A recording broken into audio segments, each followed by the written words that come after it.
Y para poder empezar de manera adecuada como creyentes, vamos a empezar con una oración.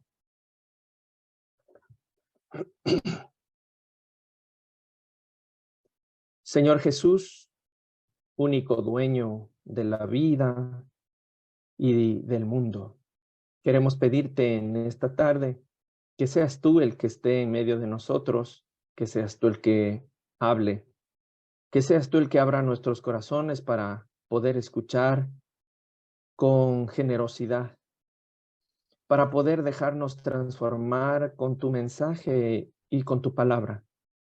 Que seas tú el que esté junto a nosotros para reconfortarnos y, si es el caso, sanarnos.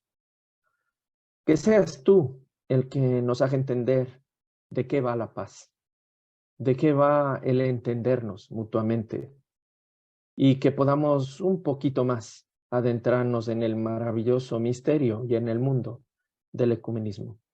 Te lo pedimos a ti, Señor Jesús, que vives y reinas con el Padre y el Espíritu Santo, un solo Dios, ahora y siempre.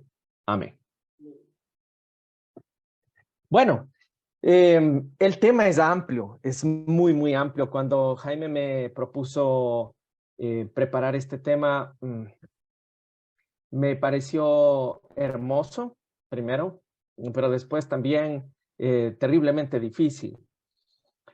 Sin embargo, nosotros tenemos un marco teórico específico que nos ayuda a seguir caminando desde la charla inaugural del curso, que nos hizo entrar en el mundo de los reflejos y de las semblanzas y de los ecos de Karlsruhe, esta conferencia importante que se llevó a cabo en Alemania a través del Consejo Mundial de Iglesias, me parece que era la 11ª Asamblea del Consejo Mundial de Iglesias.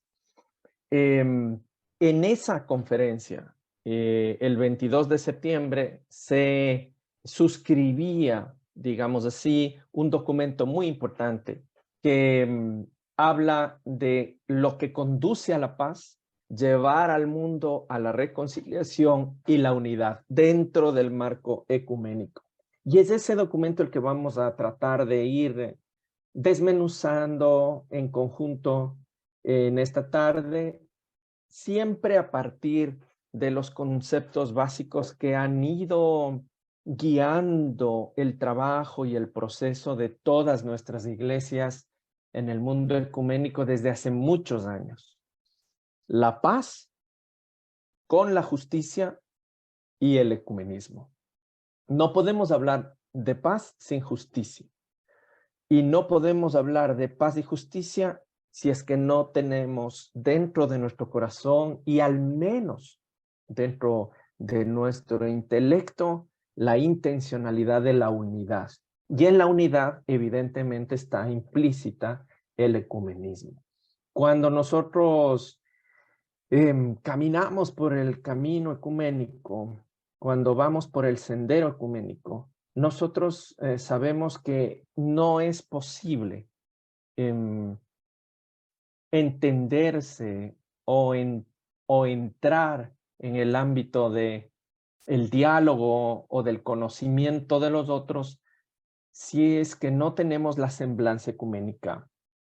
¿De qué manera nosotros podemos ir sustentando, si no, esos procesos ecuménicos, digamos así, que hablan tanto de identidad eclesial como de relaciones entre las distintas iglesias cristianas?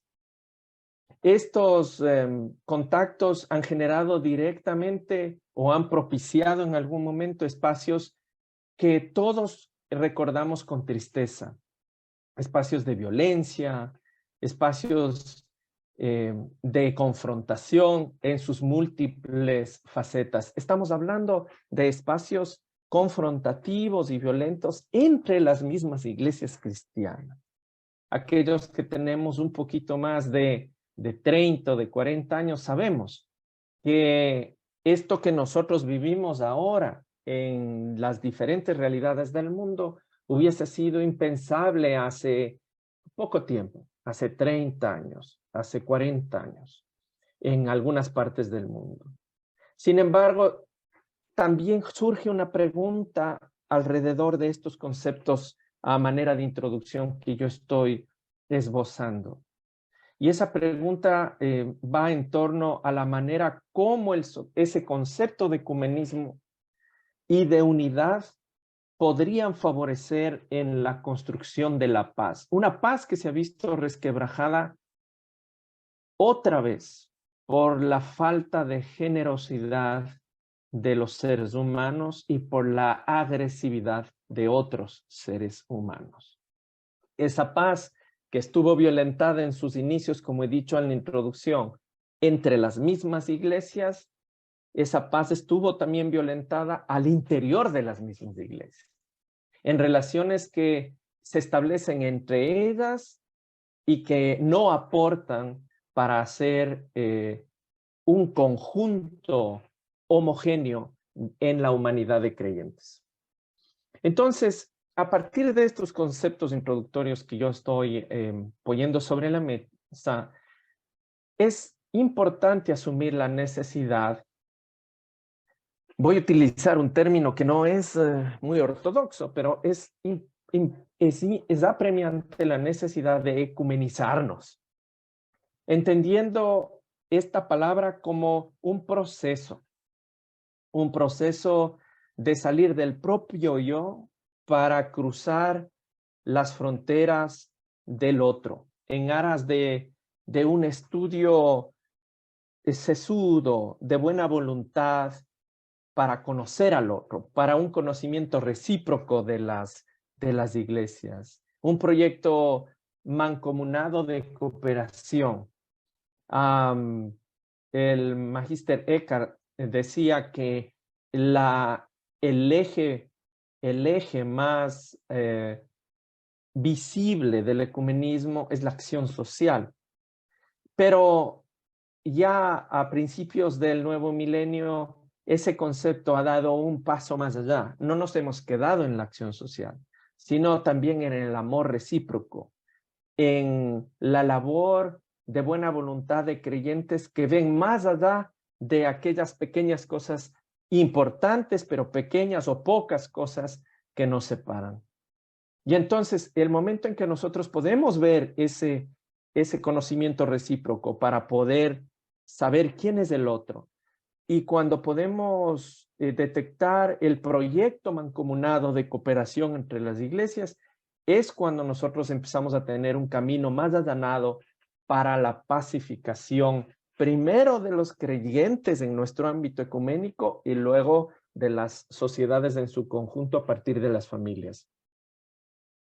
Es importante que nosotros entendamos estas premisas para poder asumir que también es necesaria el redireccionamiento de la energía de esos conflictos que en antaño nos separaron, evitando al máximo cualquier matiz de violencia, de confrontación, y para hacer una propuesta definitiva de paz positiva en el mundo de creyentes. Nótese que yo estoy yendo desde adentro hacia afuera. Para mí sería más fácil hablar del conflicto mundial que estamos viviendo este momento para luego aterrizar a nuestra realidad personal, pero yo no quiero hacer eso. Yo intencionalmente les estoy proponiendo que caminemos esta tarde desde el confrontamiento, la confrontación y los espacios y reductos de violencia que podemos tener desde el yo interior hasta el círculo más íntimo que podría ser la familia, la comunidad, y luego seguir en esos círculos concéntricos que forman parte de nuestra vida, a nuestro barrio, a nuestra comunidad de vecinos, a nuestra ciudad, a nuestra provincia, a nuestro país, a nuestro continente. Porque de otra manera siempre estamos viendo la violencia desde el punto de vista macro. Estamos asumiendo que la violencia solo está en la guerra. Y eso es muy fácil. Eso es muy fácil porque nos ayuda a disfrazar la responsabilidad que tenemos como creyentes. Cuando nosotros asumimos la violencia del mundo como sinónimo de lo que está pasando, por ejemplo, en la invasión de Rusia a Ucrania, o la violencia que se da en las poblaciones más alejadas del África, o la violencia en los barrios suburbanos de los países en vías de desarrollo en la América Latina. Es muy fácil ver la violencia en esos ámbitos macro y decir, ay, hay violencia, es necesaria la acción social. Pero cuando nosotros visualizamos esos fenómenos de violencia que son reales y que existen, pero los asumimos desde la perspectiva de responsabilidad individual que tenemos cada uno de nosotros, primero como seres humanos y después como creyentes, entonces es otra cosa. ¿Por qué? Ya no es el efecto de lo que está pasando allá, sino la causa que podemos ser nosotros en nuestros propios ámbitos individuales más íntimos o la posible solución que puede generar rayos de luz en medio de esta oscuridad de violencia. Esta sería la parte introductoria que es lo que yo quisiera proponerles en esta tarde para poder caminar a lo largo de este magnífico documento que viene desde Karlsruhe y que yo lo voy a compartir para que las hermanas puedan distribuirlo a las personas que están ahora aquí o colgarlo en la grabación de la conferencia.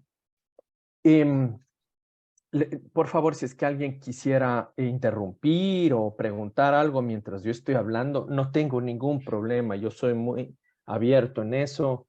Mis conferencias, ordinariamente, cuando yo estoy presente, no son al estilo antiguo magistrales, sino que son interactivas, pero dado la necesidad de esta metodología, pues yo seguiré hablando a menos que alguien me detenga. Entonces tienen ustedes que esforzarse por detenerme, porque si no les voy a aburrir hasta las 8 de la noche. Bueno, entonces esos serían los ámbitos que yo les propongo recorrer. Y, ¿sí? Creo que hasta las 7 de la tarde, ¿no? Ah, hasta las 7 es, perfecto, muy bien. Bueno, entonces me detienen con mayor razón. Voy a resumir porque en el programa que yo tenía, que me mandaron ustedes, decía de 6 a 8, pero no tengo ningún problema. Yo resumo, ¿vale? Muy bien. Entonces, voy a poner en la pantalla, sí puedo, no sé si puedo compartir la pantalla. Vamos a ver.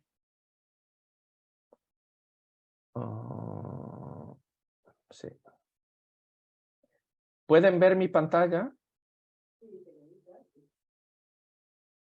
¿Están viéndola? Ah, bueno. ¿Pero está suficientemente grande o prefieren que les hago más grande la letra?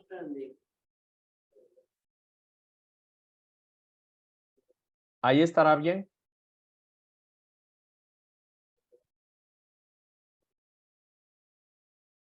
¿Pueden leerlo? Sí. Quiero saber si se lee. En casa se ve muy bien. Vale, perfecto, muy bien.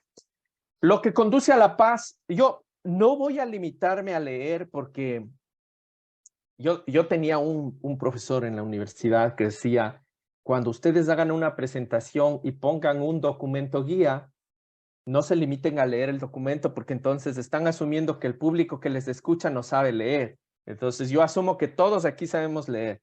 No voy a leer todo el documento, solamente algunas cosas y me voy a limitar a seguir explicando y haciendo reflexiones en torno a este hermoso texto que les recomiendo que lo lean después cuando ustedes tengan tiempo. Lo que conduce a la paz puede llevar al mundo a la reconciliación y a la unidad. Lo que conduce a la paz según lo que propone el título o los versículos, el versículo 42 del capítulo 19 de Lucas, dice, oh, si conocieras tú también, por lo menos en este tu día, lo que conduce a tu paz, pero ahora está encubierto a tus ojos. ¿Qué está reflexionando el Evangelio con nosotros? Lo primero que está haciendo el Señor o el texto bíblico para este hermoso documento de Karlsruhe es haciéndonos entender que nosotros no somos capaces de ser agentes de paz porque no la reconocemos en nosotros mismos. El concepto, la realidad, la actitud de la paz está ausente de nuestras realidades, a veces de manera permanente, lo cual es terrible, a veces de manera intermitente. Y esto no somos capaces de reconocer nosotros ni siquiera en el diálogo franco con los otros. Cuando nosotros estamos conversando de diferentes temas con nuestros amigos, con nuestros colegas, con los feligreses de nuestras comunidades, con nuestras familias, con nuestros mismos hermanos y hermanas en la comunidad, en ese diálogo olvidamos que las palabras pueden ser gestoras de paz o de violencia. Puede parecer de perogrullo lo que estoy diciendo ahora, pero es importante que nosotros seamos conscientes del efecto de nuestras actitudes y palabras cada momento de nuestra vida para poder ser agentes o no ser agentes de paz. Veamos lo que dice la asamblea. Dice, casi 3 años después de la aparición de la pandemia, debemos reconocer con profundo dolor y consternación que la violencia y los conflictos siguen afectando a las comunidades vulnerables, sobre todo a los ancianos, las mujeres, los niños y los jóvenes. La vida y la labor del Consejo Mundial de Iglesias desde la 10ª Asamblea de Busan se han marcado en una peregrinación de justicia y paz. Y aquí, bueno, voy a terminar el párrafo. Basándose principalmente en el llamado ecuménico a la paz justa y a la declaración sobre el camino de la paz justa de la Asamblea de Busan. Estamos hablando de 4 años atrás en Busan, en la 10ª Asamblea, cuando se hablaba que no es posible la paz sin justicia. Pero si nosotros recorremos el camino ecuménico aún más atrás, mucho más atrás, vamos a encontrar que en el 2013, en la Semana de Oración por la Unidad de los Cristianos a nivel mundial, ya hablábamos nosotros de la paz y la justicia. Dice, el Consejo Mundial de Iglesias en la 10ª Asamblea, dice, en octubre, en Corea del Sur, en Busan, hablaba ya del lema del Dios de la vida que nos conduce a la justicia y a la paz. Es muy importante que nosotros nos demos cuenta de esta permanente insistencia de nuestras iglesias cristianas para que nosotros como creyentes y actores de la vida pastoral y de fe de nuestras comunidades seamos agentes de justicia y de paz. No podemos ser promotores de paz si no somos capaces de visualizar la injusticia y generamos caminos para que sea subsanada la injusticia. Yo no sé si es que ustedes recuerdan, me imagino que sí, el proceso tan largo que vivió el África a propósito del apartheid y luego con la presencia de este gran gestor de la paz, Nelson Mandela. Él llega a salir de la prisión luego de haber estado tanto tiempo marginado, torturado, mancillado, y cuando está a punto de asumir la presidencia, la primera cosa que él hace en público es perdonar a sus captores y pedir la reconciliación del pueblo. Y tanto los detractores como los que apoyaban a Mandela se molestan porque dicen, ¿cómo puede ser posible que en un país que ha sido sumido por la violencia y el odio, ahora él que fue la víctima de la mayor expresión de violencia en esa época del África, nos pide que nos perdonemos?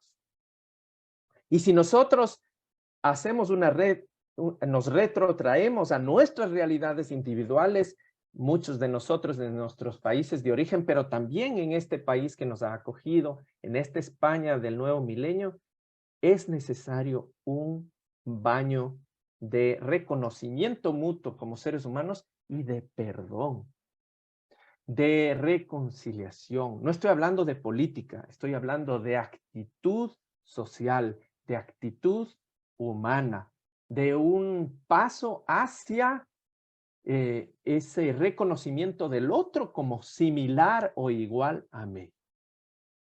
Sigamos con la lectura.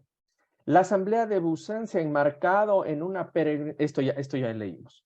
Nos reunimos en un momento de nueva intensificación de la polarización mundial y una reconfiguración de las gobernanzas y las alienaciones geopolíticas, división, confrontación, militarización, ocupación militar permanentes en lugares como Chipre, territorios palestinos ocupados, el terrible riesgo del contexto que conlleva todos estos movimientos y la violencia y la opresión sin justificar en diferentes partes del mundo.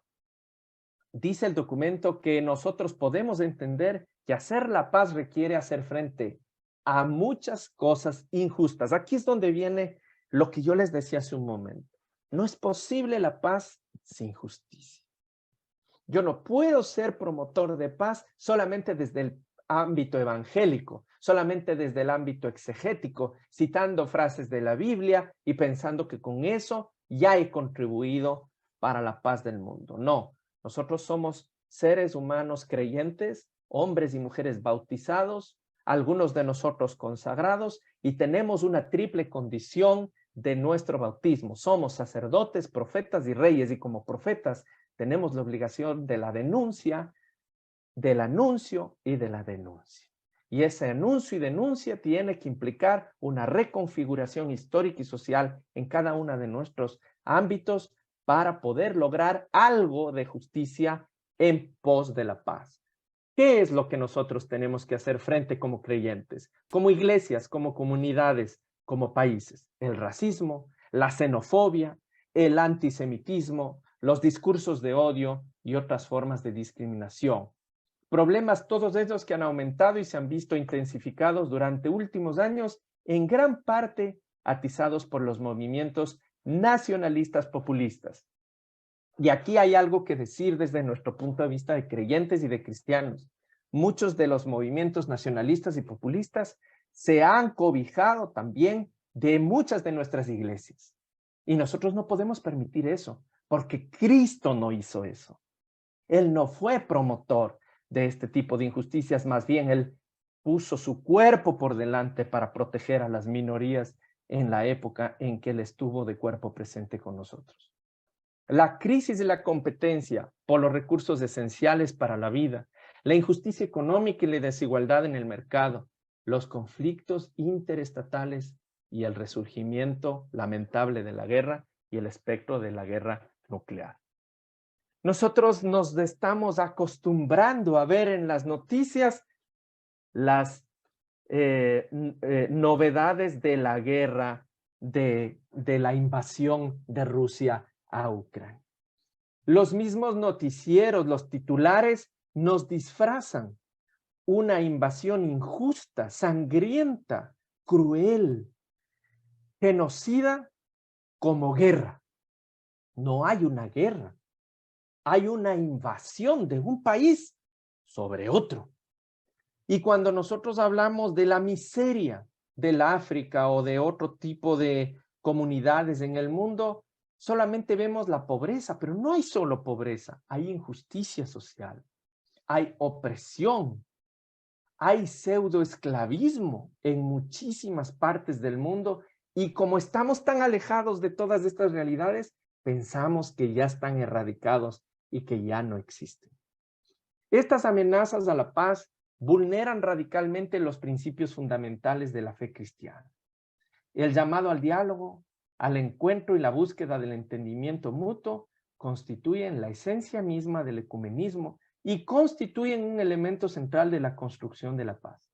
Es el deber de las iglesias encarnar el amor de Cristo que lleva al mundo a la reconciliación y la unidad. Y aquí es uno de los ejes centrales de nuestra conceptualización de esa paz con justicia y de nuestro actuar como creyentes, el amor de Cristo.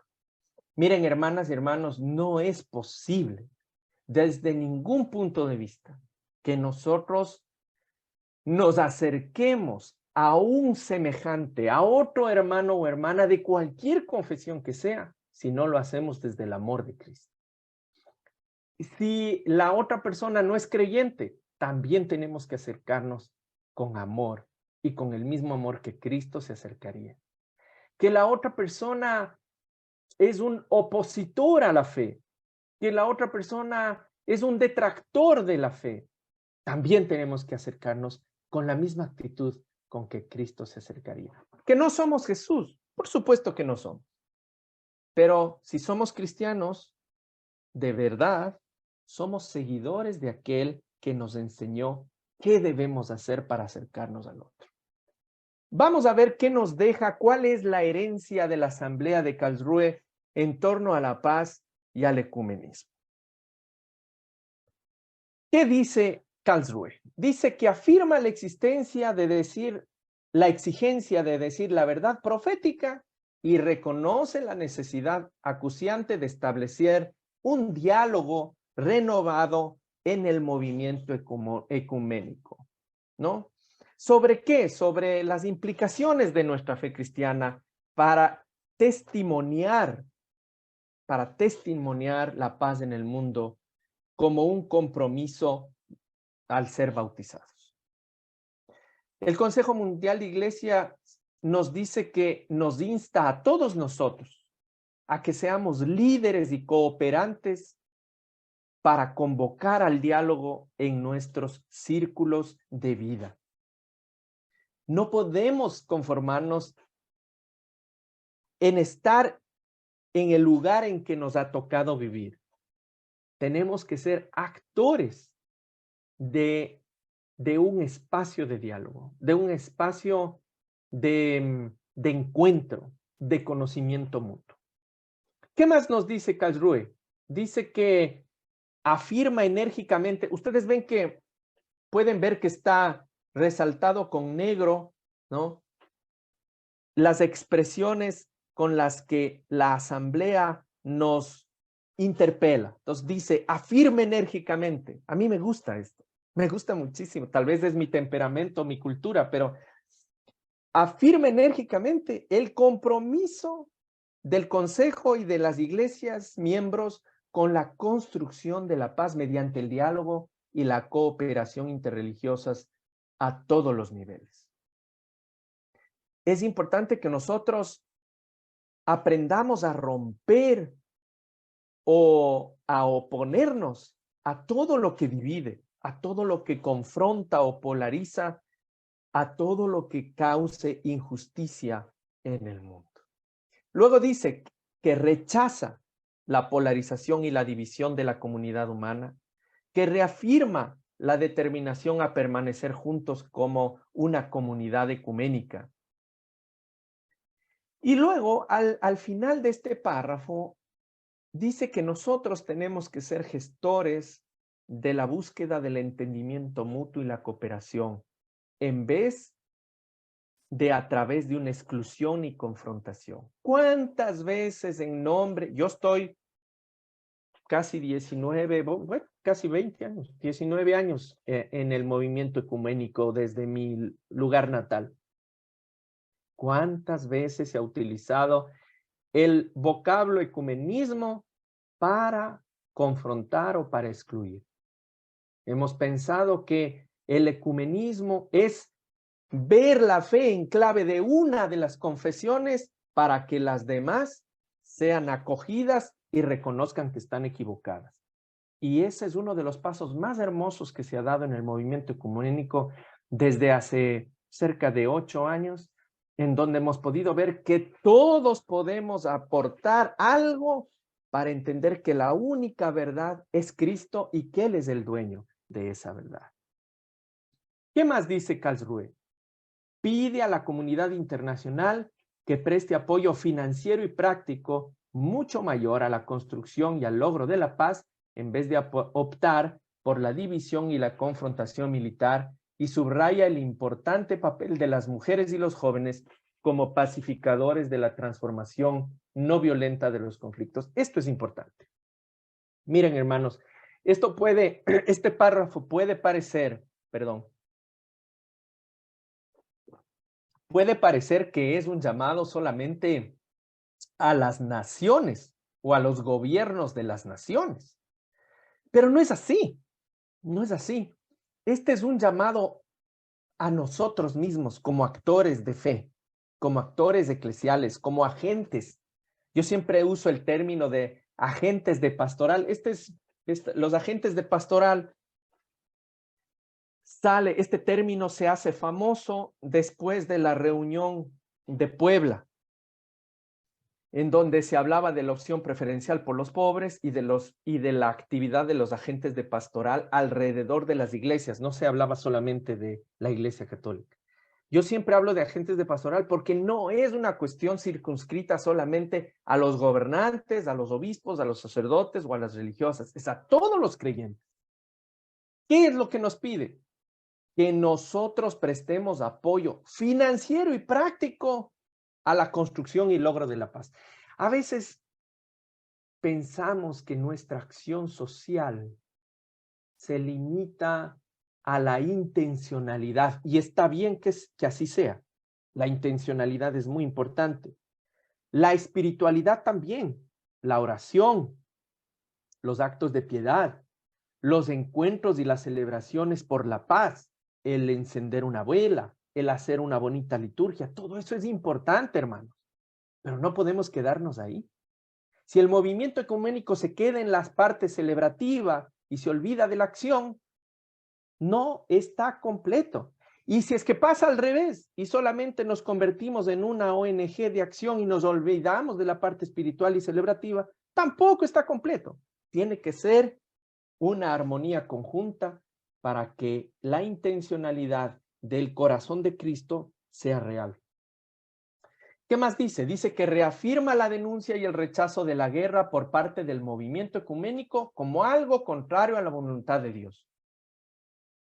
Nosotros tenemos que aprender, y yo digo, mi papel como pastor en primer plano, me pongo yo como primera persona, yo no puedo disociar mi labor pastoral de mi obligación de denuncia de la violencia y de la guerra y de la injusticia, ni dentro ni fuera de mi púlpito.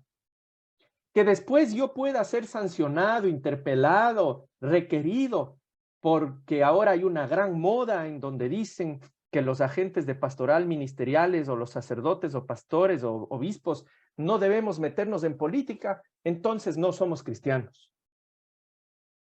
El Señor Jesús entró de lleno en la vida social, pública y política de la sociedad en donde Él vivió y nos enseñó a hacerlo. Otra cosa es que no hagamos activismo.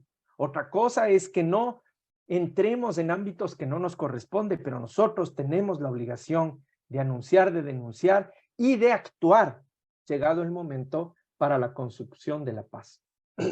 Ustedes me perdonarán si es que les resulta un poco fuerte o violento lo que estoy diciendo, pero yo vengo de una realidad en donde la violencia, la injusticia expande todos los días. Yo vengo de una realidad vital en mi América Latina, en donde yo conviví desde que era muy pequeño, muy niño, con el hambre, con la desnudez, con la malnutrición, con personas, mujeres, niños, ancianos que han muerto delante mío por no tener medicinas, o sencillamente por no tener un techo en donde guarecerse, o por no tener un pedazo de pan.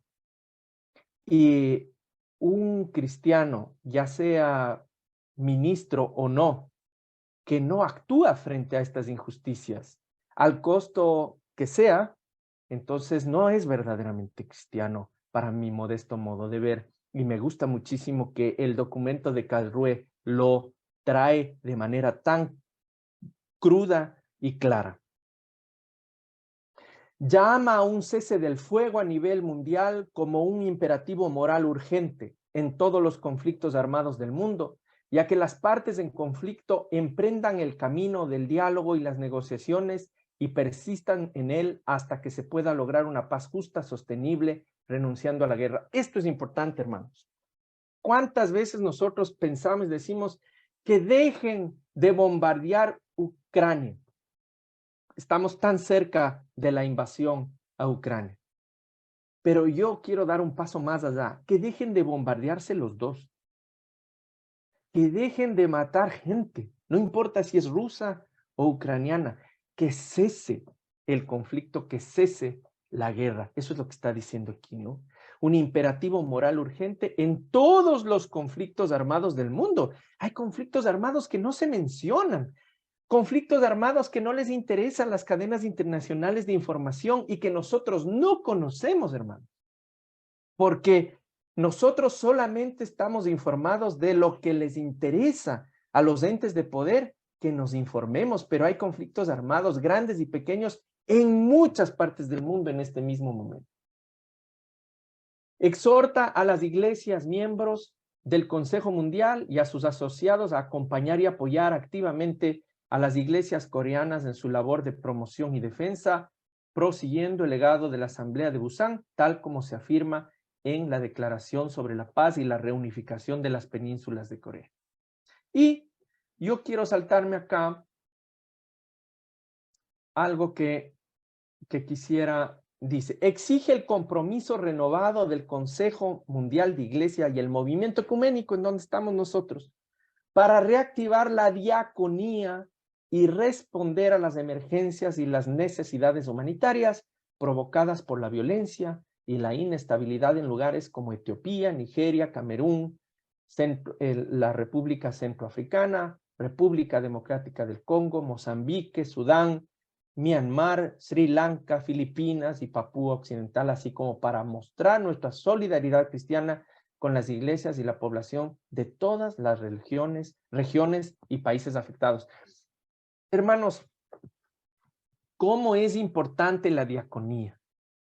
Nosotros a veces pensamos que la diaconía es solo ministerial. No, no, no. La diaconía nace como el auxilio de la comunidad primigenia cristiana para el apoyo de las mesas de celebración de los apóstoles. Pero esos ayudantes de las mesas se han convertido en el tiempo en los verdaderos actores, gestores del auxilio a los más necesitados en todas las latitudes del mundo. Y nosotros tenemos que comprometernos y entrar dentro de ese movimiento también desde nuestras realidades eclesiales.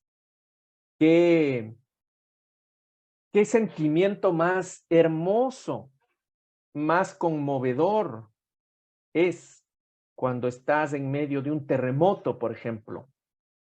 Es lo que yo viví al menos hace 7, 8 años en el Ecuador, cuando estábamos en la zona del desastre y lo único que había era muerte, destrucción, y no teníamos recursos para poder hacer nada. Habían pasado 2, 3 días y no teníamos ni siquiera maquinaria para mover los escombros. Y llegó la Diaconía Internacional. La Diaconía Internacional de Alemania, de España, de Ginebra. Llegaron aviones, militares, voluntarios, vituallas. Ustedes, hermanos, no pueden imaginarse lo que se siente en el corazón cuando ustedes ven que hay un comité que se reúne y que dentro de 1 hora después de esa reunión empiezan a salir las brigadas y tú te subes en uno de esos camiones y empiezas a recuperar algo de lo que ha quedado y a ayudar a los damnificados. La diaconía internacional y la diaconía a nivel mundial, desde el punto de vista cristiano, son las manos y el corazón de Cristo en favor de aquellos que necesitan ayuda, y sobre todo dentro del proceso de construcción de paz. Pide encarecidamente, dice el documento, vamos terminando, apoyo para las iglesias y los habitantes de Siria, Cuba, Venezuela, Zimbabue, ante la opresión que sufren estas poblaciones. Pedimos que se retire a Cuba de la lista de países que auspician el terrorismo y que se acompañe a las iglesias como voces proféticas de la paz, la esperanza, la cooperación y el respeto mutuo. Yo tuve la suerte de poder conformar un equipo hace alrededor de 15 años en donde hablábamos de la evangelización de la Biblia. Era sobre todo gente católica. Yo era uno de los pocos protestantes en el equipo. ¿De qué se trataba? Se trataba de sacar fotocopias de las páginas de la Biblia, del Nuevo Testamento sobre todo, y irlas metiendo en pequeños sobres en medio de tarjetas o de documentos o de libros para hacer llegar esos textos a las familias cristianas en la isla de Cuba, porque estaba prohibido leer la Biblia. Y nosotros hacíamos llegar a través de los correos, que eran clandestinos, páginas de la Biblia a la gente creyente que estaba en nuestra lista de amigos. Junto a esos libros, junto a esas pequeñas cartas o tarjetas, iban también medicinas, iba ropa, iban cosas que necesitaba en aquel entonces la gente de Cuba. La realidad ha cambiado bastante, pero es importante que nosotros no nos olvidemos de estos sitios del mundo, de todas las latitudes. Al final dice que denuncia, reclama, déjame ver, estoy aquí.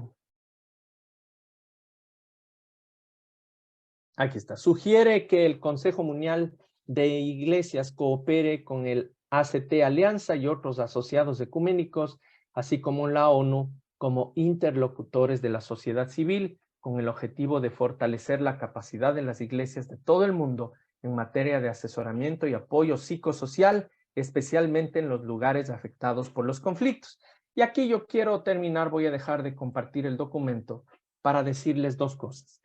Nuestro conflicto de falta de paz no se circunscribe solo al ámbito de la guerra.